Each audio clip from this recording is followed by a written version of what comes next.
Right, we're ready to begin with Auburn. I'll ask Coach Pearl for some general thoughts on the game, take your questions just for the two student athletes, and then we'll finish up with Coach Pearl. And just a reminder, please silence your cell phones, and video is not permitted in the interview area. Coach, would you begin? Yeah. Florida is a tough opponent. We played really well against Florida the first time around, played really well defensively, and I knew then what a great win it was. And I told the team beforehand, I'm not sure we can defend as well as we defended. And we didn't. If you look at the stat sheet, it's really hard to look at that stat sheet and explain an Auburn victory. Get dominated on the boards, give up 60% shooting, 40% from three. It just doesn't add up, except two things. One, we were able to turn them over, 19 turnovers. Florida's a team that only averages 11. We're small, we're quick. We try to make it difficult on people to run their offense. And then probably this guy right here, who continues to show why he shouldn't have been left off the Bob Cousy list for best point guards in the country. I grew up in Boston. Bob Cousy was not a big man, but he had amazing courage, was a tremendous leader, and more than anything, he was a winner. And so Jared will go out every night, and he'll be challenged. He'll be challenged against tomorrow, against Bone or Higgins, two of the best defensive guards he'll face. And I trust that he will give it everything he has. All right, we'll take your questions for either Jared or Samir. If you'll raise your hand, we'll get one of the floor microphones to you, and we'll start right in the middle on the aisle. Go ahead. Jared, you obviously had a sensational first half, but then didn't hit a shot until that last three that you took there in the second half. What's going through your mind as you prepare to take that essentially game winner? I think during that actual play, I was actually looking to attack the basket. It was a couple seconds left in the shot clock. I was trying to get to the rim and see if I could create something for myself or somebody else, but he backed up so much and have confidence in my shot, so I got a good look and I made it. All right, raise your hand. Other questions for either? Okay, let's go to the middle, second row. This for Samir. I think you were on Nebhart there at the very end as he was making that shot. After he made the shot to beat LSU yesterday, how important was it to get in front of him and try to help disrupt that shot? We originally were supposed to foul on that play, but that's something that we didn't even want to happen or even chance for him to even make that shot. So we just wanted to foul and put them at the free throw line and rely on our free throw shooters to make free throws, but it didn't happen like that. Unfortunately, they didn't call a foul or he didn't make the shot. But. Raise your hand. Other questions for either? Okay, let's go back to the middle on the aisle. Samir, what were you guys able to do defensively to turn them over 19 times? We're a quick team, like Coach said. That's something that we had in our game plan to turn them over, and we just really try to focus on that, try to fight through ball screens, stuff like that. Just little things that we've been doing all year. We just try to continue to do that tonight, and it actually worked out for us, forcing 19 turnovers. Okay, second row in the middle. Go ahead.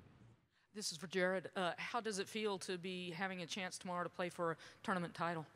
Oh, it's great. Just knowing that this is my first year of being able to win a game in the SEC tournament, and then to get to the championship game is just a tribute to the team and just the effort that we have. I think when Austin came in the game, he gave us a big push. It was a couple of plays that he made, the dunk. I think some have on defense, and we were able to get baskets. So I think that push right there that was led by Austin really helped us get over the hump for this game. We have time for one more question for either. All right, let's take it right on the aisle. Go ahead. Samir, what has changed since that Kentucky loss? I mean, you guys haven't lost a game since then. You haven't lost in March. What's been different? We've just been really focused each and every day. We've just been trying to take it one game at a time, trying to focus on the scouts, because coaches normally do a great job at that, letting us know certain players' personnels and how to defend players. It was just mostly like, it's a team effort, honestly. We've just been trying to stay focused on each and every opponent and learn their tendencies so we can learn how to stop those players. All right, we'll excuse Jared and Samir. You can return to the locker room. And we'll continue on with questions for Coach Pearl, so raise your hand and we'll get one of the floor microphones to you. Let's start on the aisle in the middle. Bruce, you're big on talking about the history of this program. I mean, what does it mean for this program to get back to the SEC championship game for the first time since 2000? You know, first of all, it's an honor to be in the Final Four, to be able to play on Saturday with programs like Florida, Tennessee, and Kentucky. That's just not words. It's from my heart.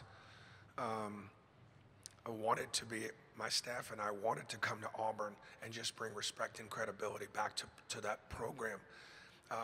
We win in everything else. I mean, Auburn athletics is, and the university itself is in such a great spot. And now men's basketball is too. And so I'm proud to be able to hold up our end a little bit. And I know all the former letter winners, it matters. Here, Jared Harper. Jared Harper hadn't won an SEC tournament game in his first 2 years. It mattered to him to win for Auburn. So we get that. And, you know, there's a difference between having a top 25 team and having a top 25 program. And the more we win, the more we have both. Raise your hand, other questions. Let's go to the far back on the aisle. Bruce, does everybody have a green light at the end of the game like that, like Jared? Or you know, what does he have to do to earn that? I mean, Well, you noticed the ball was in his hands. It wasn't in Horace's. So I think at the end of the game, you put the ball in the hands of your point guard and you trust him. I think Jared knows in that situation that he's probably going to try to get downhill. At the same time, I believe it was Nembhard was guarding him, was backing up just enough, and Nembhard's got really good size. And so you can't really complain about open, non-contested, it was contested, but there's no contact. And so if you could, those are good shots. And obviously, don't think Jared's not in the gym all the time. For years, the kid going 3, 2, shot clock down. He's going to make more than he's going to miss. Raise your hand. Let's go second row here in the middle. Bruce, there at the end, didn't get the fouls called, but it looked like they were trying. What were you hoping happened, and the result only thing that matters? Yeah, no, I don't think so. I think it's a good question. In front of our bench with about a minute or two to go, Bryce Brown had a 3-pull, and Kayvon Allen was really up on him, kind of like a Harden play. He rose up, it was contact, they passed on it. So later in the game, maybe a couple minutes later, you've got that situation. I told Bryce to foul Nembhard as he was bringing the ball up the floor if Jared had missed that free throw, where it would be a 3-point game. I wanted a foul. But Bryce waited until Nembhard got a little too close to the basket and then began to start his movement to shoot the basketball. Now, whether Nembhard got tied up cleanly or there was some contact, obviously they passed on it, and we were fortunate. You know, late in the game there, we got a 10-second violation. That was pretty close too. All right, next question, we'll go right to the middle, third row. Adam Sparks of Tennessee. And Bruce, knowing that you're going to be playing one of these two teams tomorrow, obviously, what do you think the atmosphere will be like tomorrow, and how equipped are your guys to handle that? We were equipped to handle 3 in a row.